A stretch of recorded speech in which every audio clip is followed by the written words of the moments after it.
Let's get into something topical. What do you make of Labour now starting to tack to some of the talking points of the online right? So I think there's quite a big story here.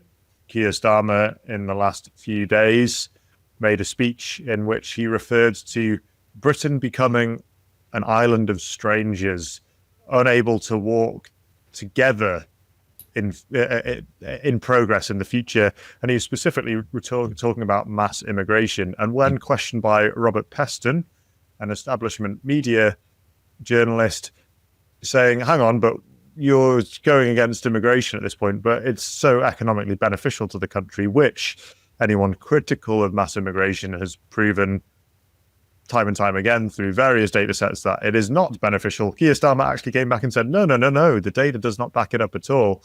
It's almost like that Overton window there is flapping wide open, that now you've had someone of the mainstream, who typically is part of the left liberal set, start using those same terms. Do you think for that very reason that a political revolution, almost regardless of the political party you assign yourself to, is inevitable now that the Prime Minister has just taken a position which his whole career has been in opposition to? It's been an interesting couple of days for the rhetoric coming out of Number 10. I was pretty shocked by it because I was like, what? Like, you know, I've been against the establishment for so long. It's weird to see some of our talking points coming out of them. I think we're definitely in an era of change. I think that last year's election marked the end of the previous political arrangement that had existed since probably Thatcher. I think we're now moving towards something different. I don't know what that is. No one knows until a few years later. But I think historians in the future will look at this period as a period of political change. Definitely. I think mass immigration has been a can that's been kicked down the road. And I think the people who supported it and pushed for its policies pushed too hard, too quickly.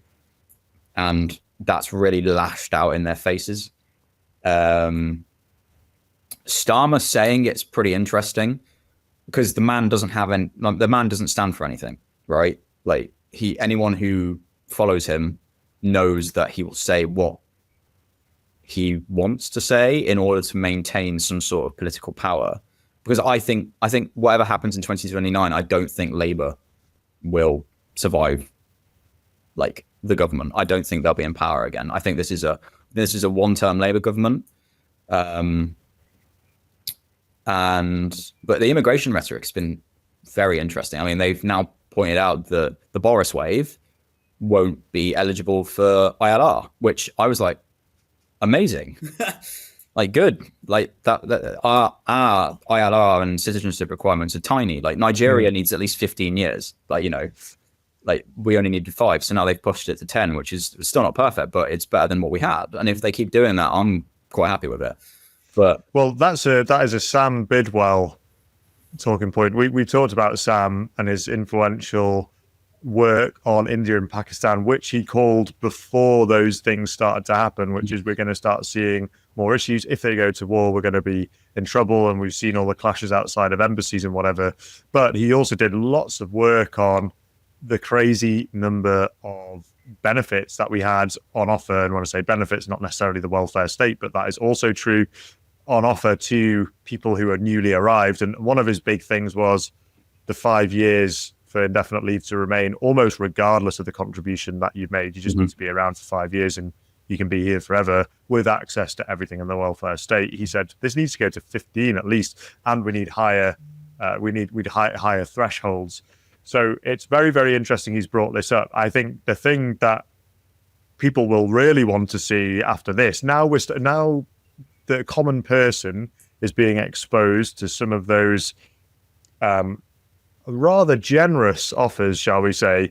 The next one, I think, would be around voting for Commonwealth citizens. If people don't know, and if you haven't listened to the episode with Sam Bidwell, as he refers to it as, this is the worst deal in the history of all deals, to paraphrase Trump. It is. Where effectively anyone who's part of the Commonwealth can arrive in Britain and they have access to the vote. They can vote in general elections.